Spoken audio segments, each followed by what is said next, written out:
Hello, everyone. This is Zami Eccles-Irwin from FilmFestivalCircuit.com and the director of the Portland Comedy Film Festival. Right now, we're gearing up for our Winter 2026 event, which is going to take place on February 1st at the beautiful historic Clinton Street Theater in Portland, Oregon. And in preparation for our event, we are talking with some of our participating filmmakers. Today, we're talking with Richard Seidman, who is the writer and producer behind Schmendrick, the 13th Disciple. Richard, thank you so much for meeting with me, man. Oh, hi. Thanks, Yami. Great to be here. And I'm Absolutely. honored that Schmendrick was selected as, to be shown in the Portland Comedy Film Festival. Absolutely. I lived in Portland for many years, and then moved in 1999 to Ashland, Oregon, in Southern Oregon. But I remember going to the Clinton Street Theater to see the Rocky Horror Picture Show Yes. at night, and sitting up front and getting pelted with toast and spritzed water and stuff. Yeah. Oh, that's awesome. A real old school Portlander. I love to see that. I'm sure you have some incredible stories. And it's very cool that now you are able to screen something at the Clinton Street Theater, not once, but twice. You actually screened Schmendrick, the 13th Disciple, a week or two ago at the Oregon Short Film Festival. It got a ton of laughs, a great reception. So it's cool. You're going to be able to put it in front of now a different audience. This is going to be all comedians, all comedy centric. But it's such a unique concept. Where did you come up with this? Well, yeah, I've written many screenplays, like more than a dozen screenplays. They're all for family-friendly films. Some of them won major awards, but none of them ever got actually sold or produced.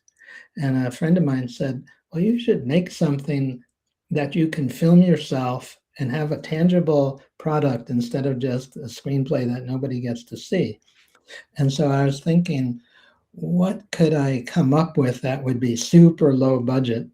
And I thought a mockumentary genre like Schmendrick is.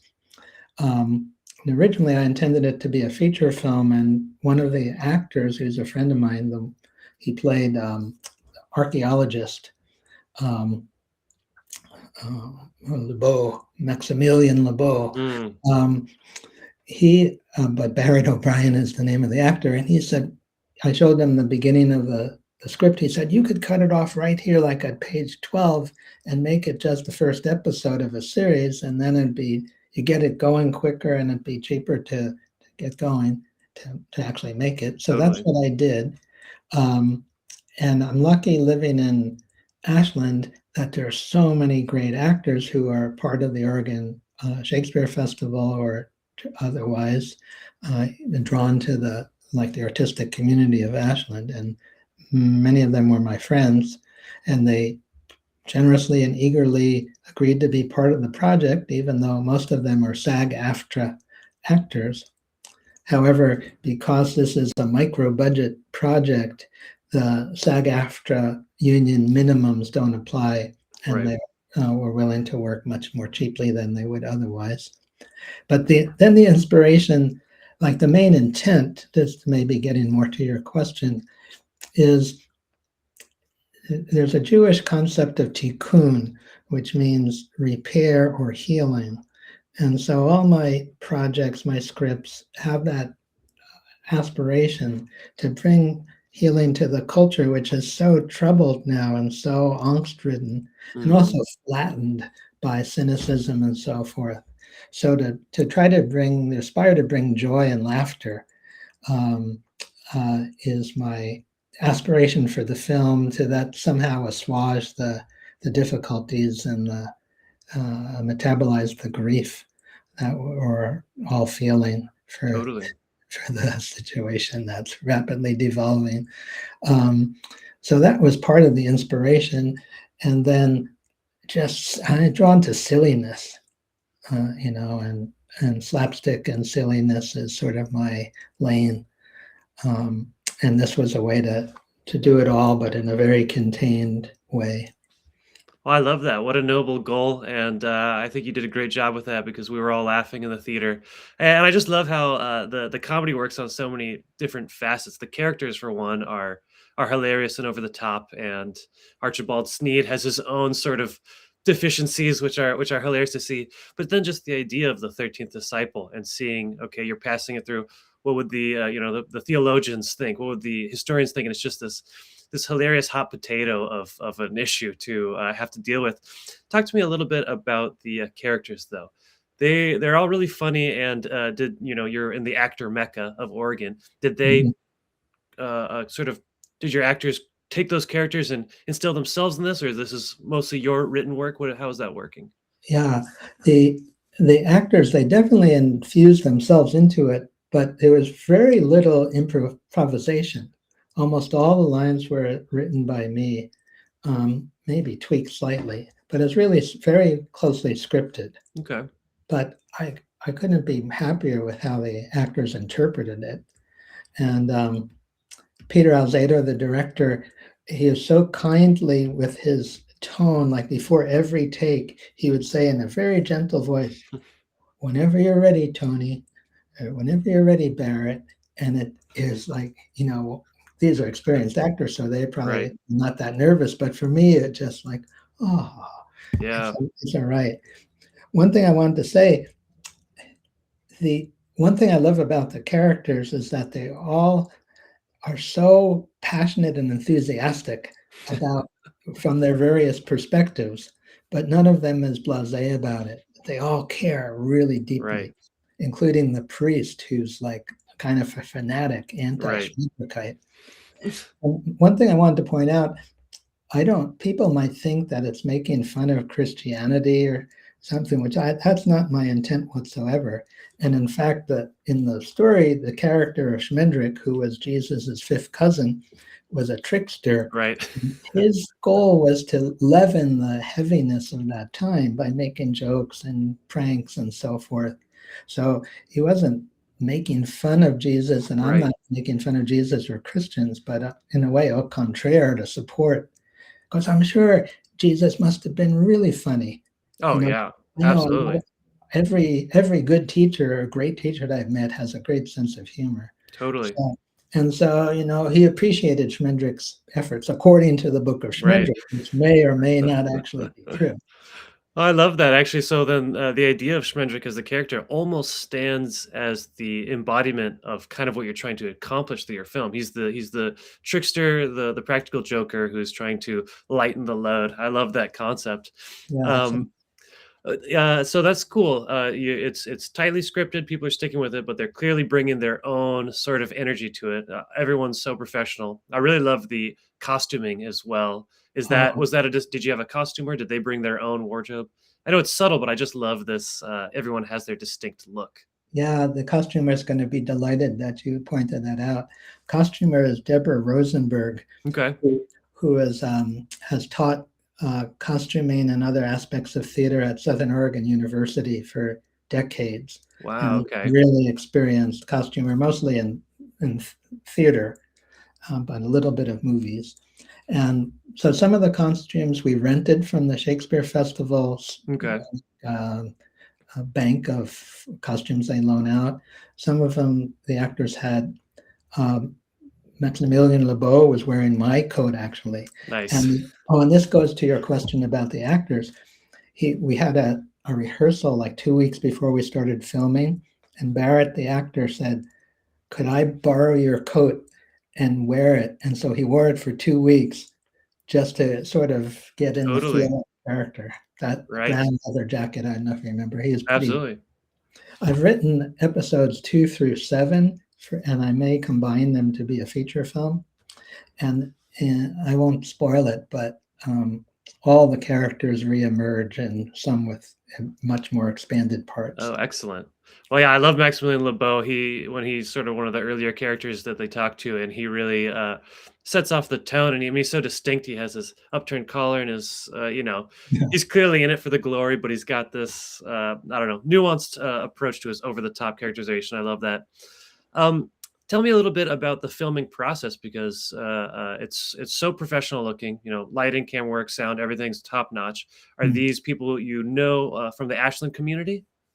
They're not people I personally knew beforehand, but they were referred to me.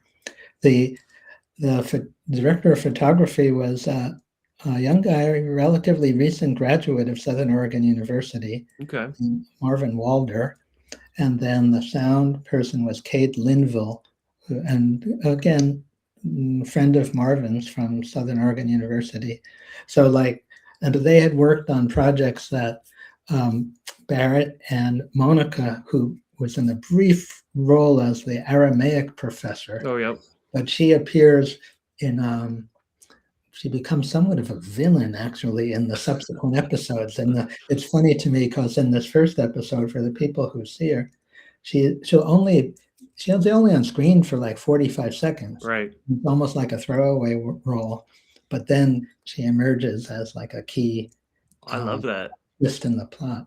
Oh, and one thing I'll say about Monica, I'm like amazed at the dexterity and flexibility of these professional actors, because she had a totally different interpretation in the first few takes as the Aramaic professor. She was more like flirtatious and coquettish almost. And then the director said, "Monica, can you do it, but be less beautiful?" And then immediately she said Aramaic, and like this professor who's like completely burned out and like hates her job, and it was so funny, and she just turned on a dime. But to the filming, we filmed almost the whole movie in the Havurah synagogue in Ashland. So like the world headquarters of the Schmendrick Society was the storage closet. The sanctuary where the priest, or the church of the priest, where he's at the pulpit, the sanctuary of the synagogue. The Professor Zerner's office was the library.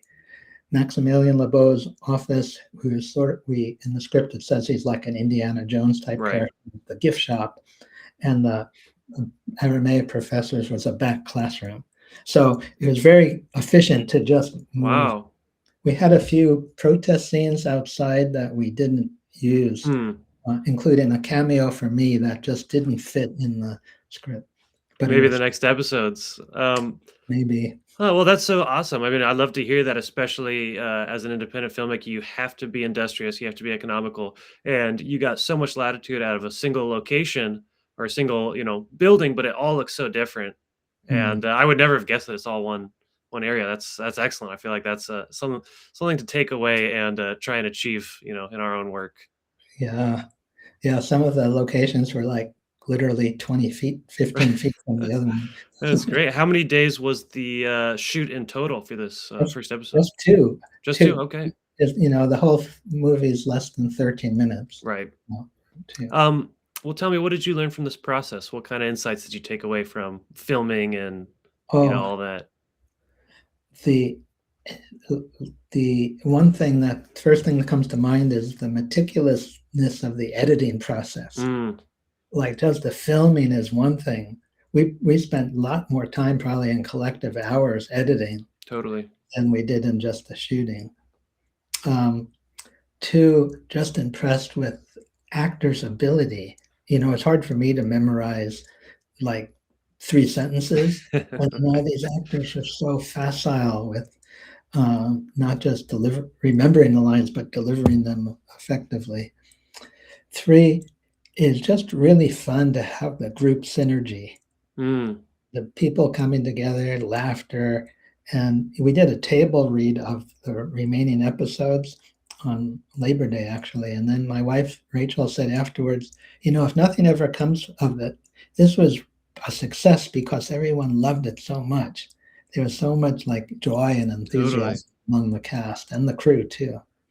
I love that. Well, what a great takeaway. I mean, yeah, it's when people are coming into film from other arts and they're used to doing it all themselves and being this sort of solo venture, it's surprising to see how much you have to rely on and give a little bit of creative license to your partners, but that's the whole joy. It's a collective art. And I'm glad that you got to see the good side of that. There's also some chaotic drama and fighting and whatnot that can erupt, but it sounds like you had a great team, great director, and it was all good on set. Yeah, knock wood, there was no egos or nobody getting upset or anything. Love that. Well, so tell me, you have these next couple episodes written. Have you started filming on any of that yet?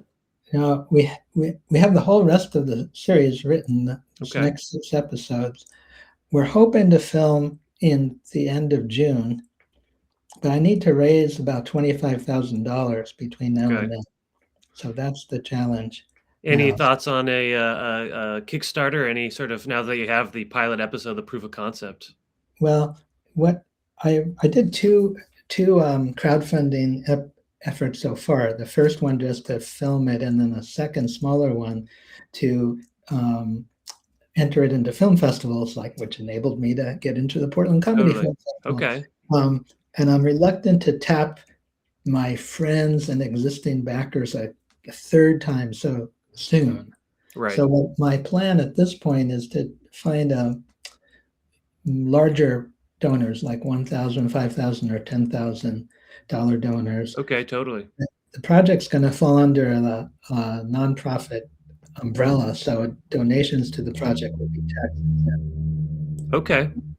And maybe if I just have to make up a difference, I'll do another big crowdfunding campaign. Okay. Close that gap.